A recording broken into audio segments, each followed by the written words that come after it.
best frame material really depends on what you're going to use the bike for and what you want to prioritise. Is it low weight, or is it strength and durability, or is it the appearance of the bike? A lot of people talk about steel frames being comfortable. They say that there's an inherent springiness or suspension in a steel frame and that aluminium frames are too harsh or too rigid. That's completely not true. That's a bit of a myth that's built up around the whole kind of steel is real and steel is better and steel bikes are much more comfortable, and I'll show you exactly why.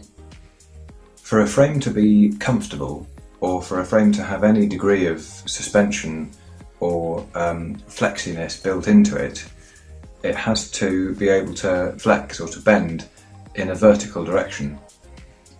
And the only way that a frame can actually do this is if it's broken.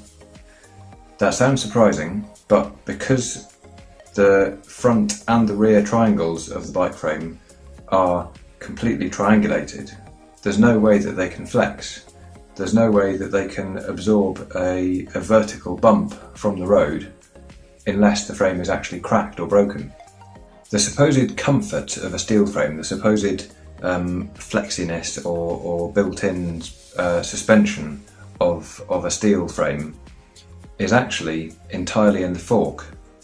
Because the fork is only attached at the top, it's effectively a long lever, and so there's a lot of flex possible in both the fork and the steerer tube, and so that gives a high degree of vertical flex exactly where you want it for suspension. So a steel frame isn't any more comfortable. What you want from the frame is stiffness and strength to be able to carry luggage and to be able to resist pedalling forces, particularly when you're accelerating or going uphill. The advantages of an aluminium frame are twofold. The first is that aluminium is a much lighter material. The second advantage of an aluminium frame is that when it's correctly designed, it's a lot stiffer than a steel frame. Now, I've heard people say that for an expedition bike or for a touring bike that's going to be used for a kind of round the world trip, they would always choose steel because at least if the worst comes to the worst, steel can be repaired. Aluminium, because it needs expensive industrial heat treating after it's been welded, basically can't be repaired if it ever breaks. The problem is that a steel bike frame of any quality is going to be very thin-walled tubing and a pretty specialised alloy of steel, which is very difficult to weld.